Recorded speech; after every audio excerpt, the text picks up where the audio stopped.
We've got guns, man. We've got guns. Guns and explosions on a teeny tiny budget. You just have to make it count. Mike Menardis gets one take. He's the type of guy who says, dude, and he's got kind of singed hair, probably because he blows up stuff a little too much. I got into special effects in like 1977, 78. I started out in the camera business. That's what my father does, and his brother was really slow in the camera end, so I decided to go into special effects.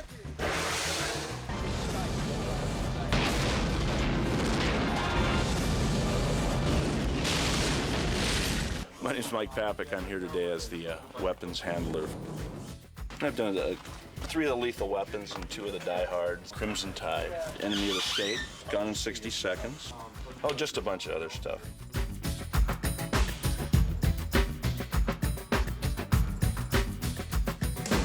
Well, I started off as a prop person, and then I started working as a weapon specialist on different pictures. And I opened a business where I rent guns to the motion picture business.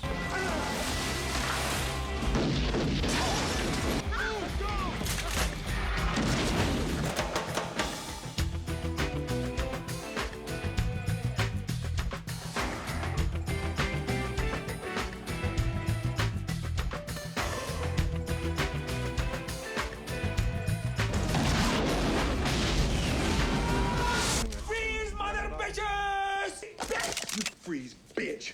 Oh, shit. These are live fire. Live fire isn't something you normally do in the motion picture business. We never use real weapons to do any of our effects because we got a permit to use the pyrotechnics, but we don't have a permit to discharge a weapon on private property. Oh, shit!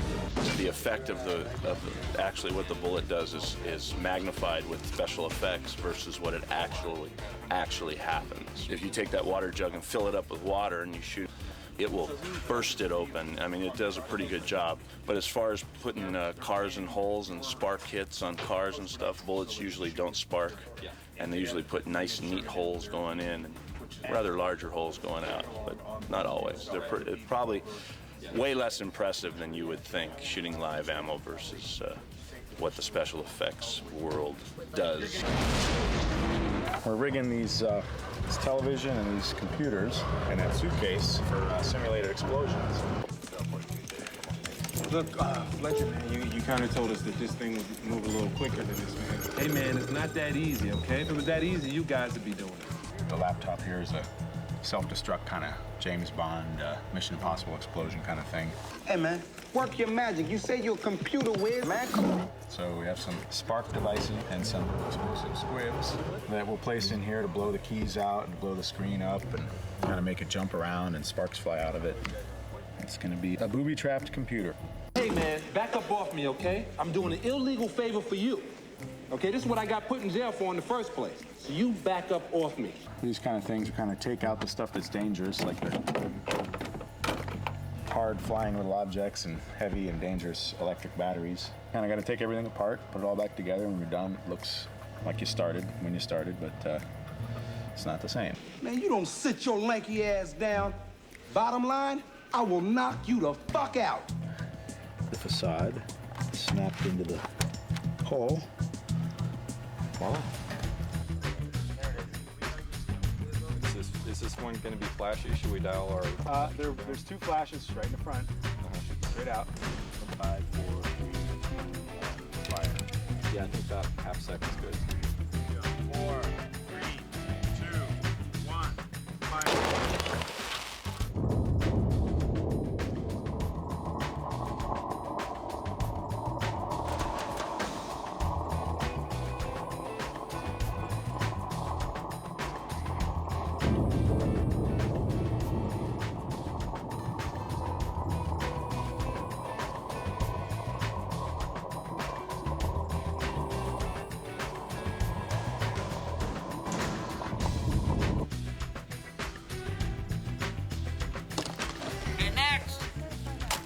These are high-speed digital cameras. I use these in, well, anywhere where things are rough and they need a high speed. High speed for this camera is 2,000 frames per second.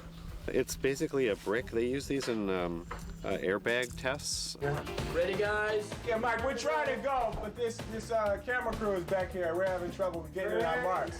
These guys can be funny, but they can also have a real edge and a realism to them.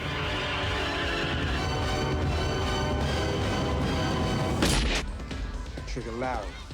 No gunshots, no dead bodies. Well, you know, if I recall correctly, the last couple dead bad guys belong to you. Please, you ain't even trying to compare body counts. Should I keep going all day? I'm out. This is the gun that Martin Lawrence used in the film. It is a 45 caliber semi-automatic 9-shot pistol. He used it throughout the whole film. Primarily a law enforcement firearm.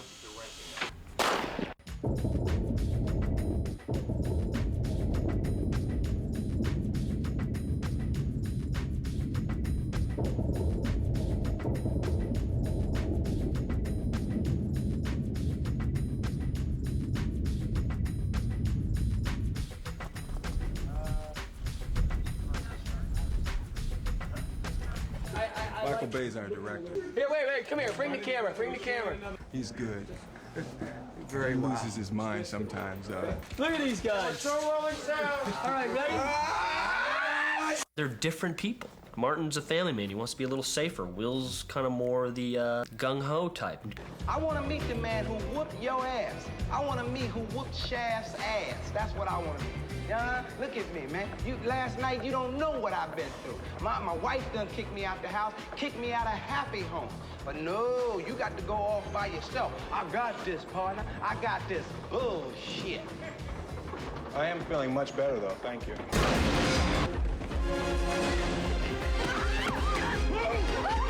The weapon that Will Smith used in the picture was hard chrome. It's a 9mm 16-shot semi-automatic pistol. Primarily it was for law enforcement and for military use. We're going to shoot this lava lamp with semi-automatic pistol.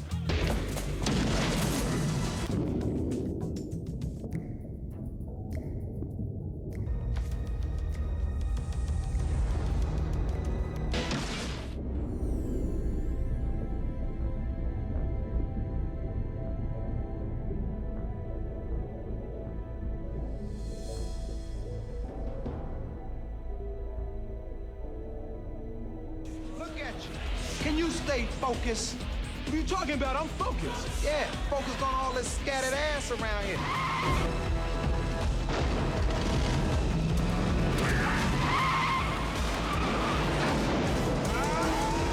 This is the gun that Will Smith uses at the very end of the picture.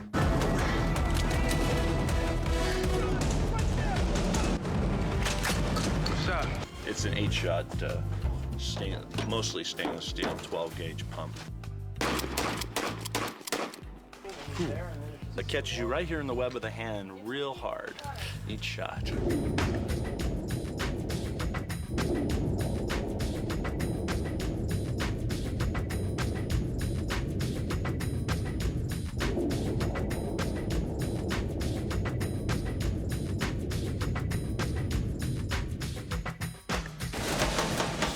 That pizza pie that came across the door, that's called a bad physical effect.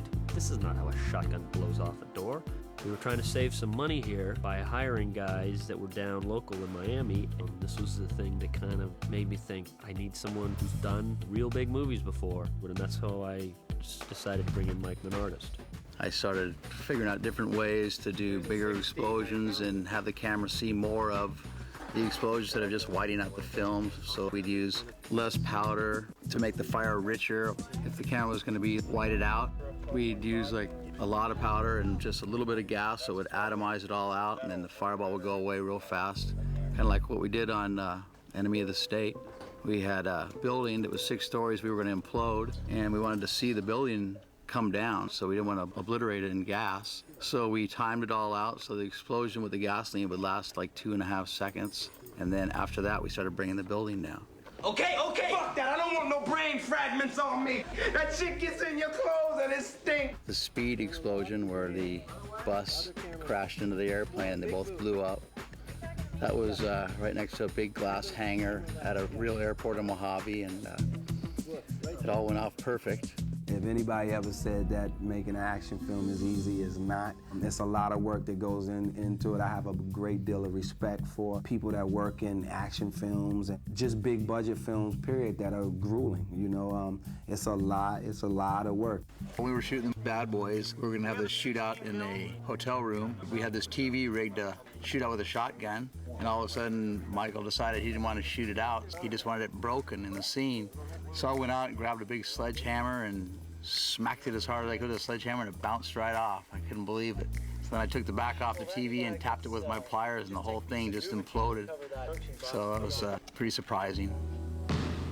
Everybody wants to be like Mike.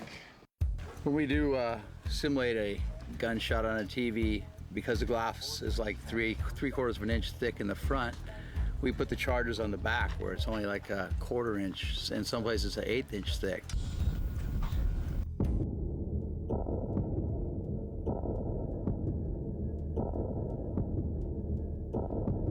So we'll put our charge on the back of the TV set, and then we'll rig some sparks and maybe a flash pack or two for some smoke, and we'll hit that on a nail board. So the TV will implode, you'll get some sparks shorting out inside, and then it'll start smoking.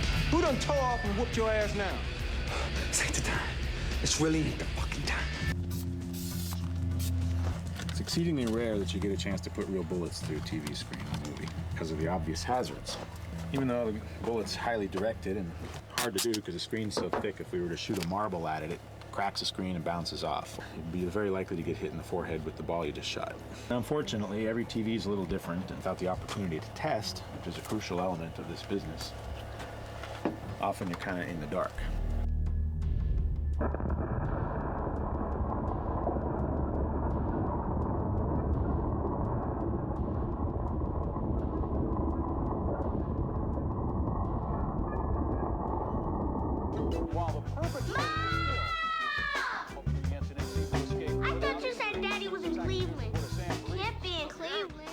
No, baby, your daddy just wishes he was in Cleveland. Well, we're getting ready to rig this car for an explosion, simulated motion picture explosion.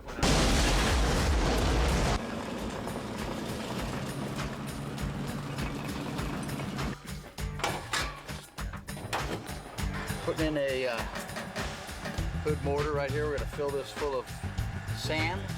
Put a black powder bomb in the bottom, fill it full of sand. Then pour gasoline on top of it and soak the sand. And that'll give you fire under here and kick the hood off. The hood's gonna fly off this way. The roof should rip off this way. And the trunk's just gonna fly off pretty much straight up. And we're gonna leave the doors on this one since we're ripping the roof off. I'm kind of stripping the interior out. And I'm looking for a place to cut the roof along so when the interior explosions go off, it kind of peels the roof up.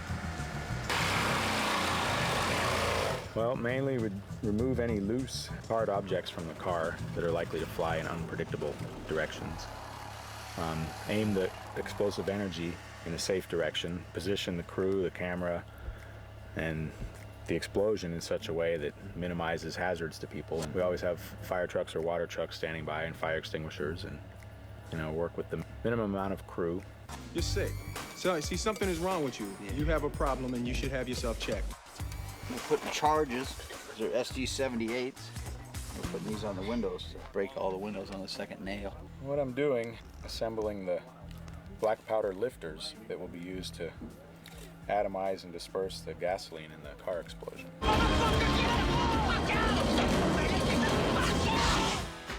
There's a whole apprenticeship hierarchy of licenses that you go through. You have to log all of your work, and after you've accumulated enough time, then you can upgrade to the next level, and you have to take tests. There's a very strong peer review process, as well as state and federal inspections, fingerprint cards, all that kind of stuff.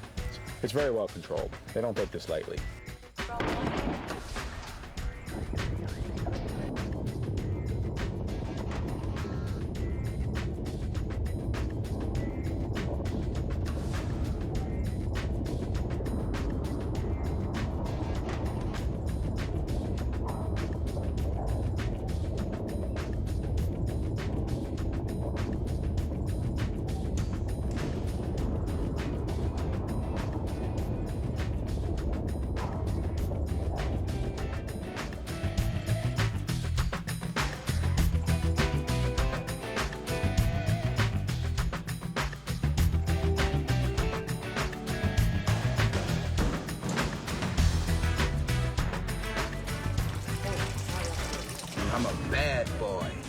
bad boys. What you gonna do?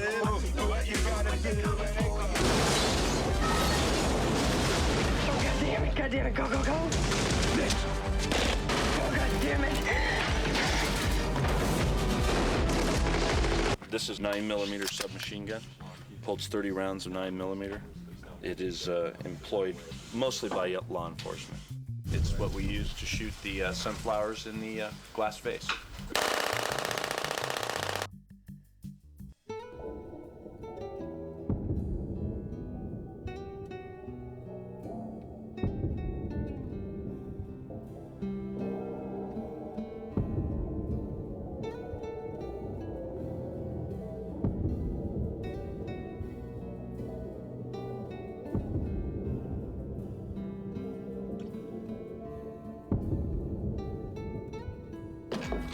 Oh, shit. Because you gotta your new hear little me, girlfriend baby. will all be very happy living here. Trust me. No. I saw it on the news. Come on, that shit be having a slant.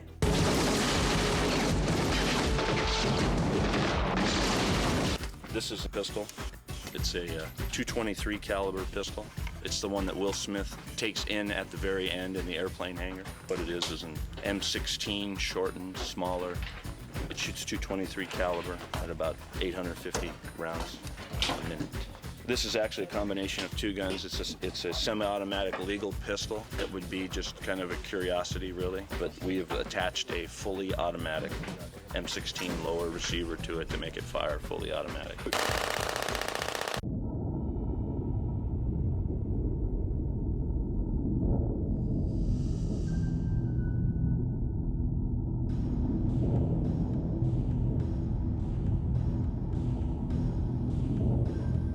I offered to pay Mike for the cleaning and he wouldn't hear of it. Oh, it's funny. I like how you can just laugh at that. That's why I love him. Now me, woo, I'd be pissed. If I get killed, I'm fucking you up. This is a submachine gun. It's a 9mm 50-shot magazine.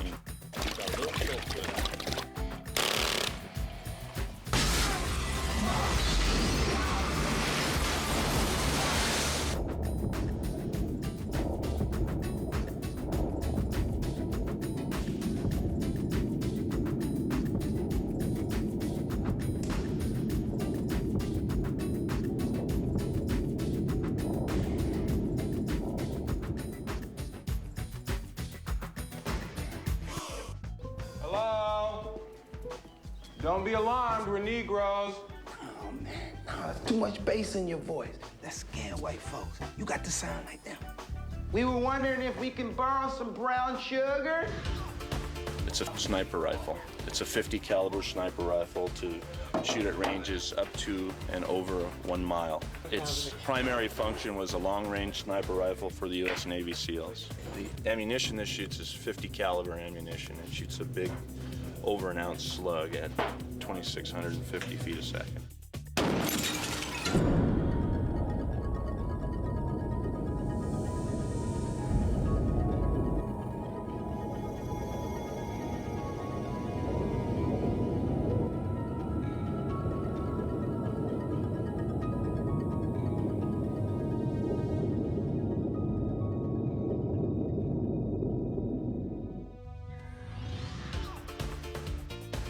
Suitcase is another bomb kind of arrangement. A little bigger, we'll put some more larger devices in there and make it a much more powerful explosion. There's a lot of dust and smoke and sparks, and it's full of paper money, so we don't want a bunch of paper on fire blowing around in the wind, so we'll tone down the fire but have sparks and smoke and a lot of destruction.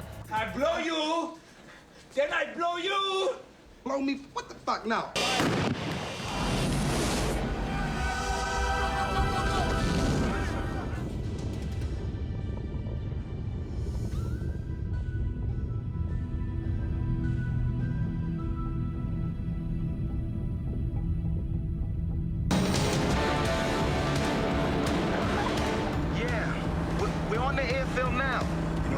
Up in the old hangar section. Visual effects weren't as advanced when we were doing Bad Boys, and we needed to blow up this gigantic airplane hangar over a football field size of space to fill with fire. I'd say one of my biggest explosions, some of the most fuel was for Michael Bay on Bad Boys when we did the blimp hangar. We had close to 2,000 gallons of gasoline in that. The controlling part's pretty easy. It's you just have to watch out for the weather, wind, and cloud cover where you're doing it.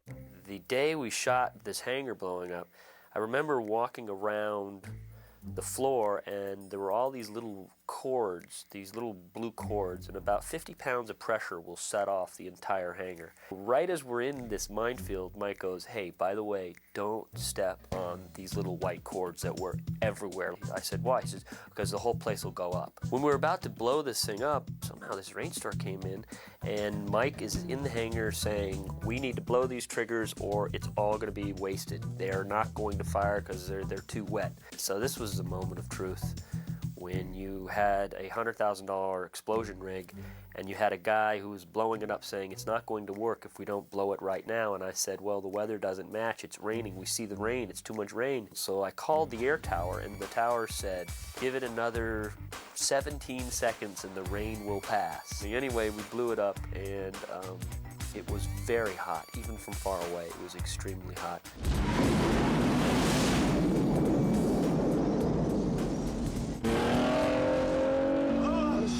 Oh, we beating them down. We beating them down. Marcus, I just got one question for you, bro. How the hell you gonna leave my ass at a gunfight to go get the car? You have got to shut up and let him drive, okay? Seemed like that gunshot wound has improved your driving skills. You got the right to remain silent. Anything you say can will be used against you in a court of law. Yo, man, what the fuck is you doing? Get it out the way. Just punch it, man. Just punch it. Go! Wait, this car's faster. This is a faster fucking car. It's gonna be one or the other, baby. It's gonna be him or it's gonna be us. You better fucking win. That's all I know. You better win. You better win.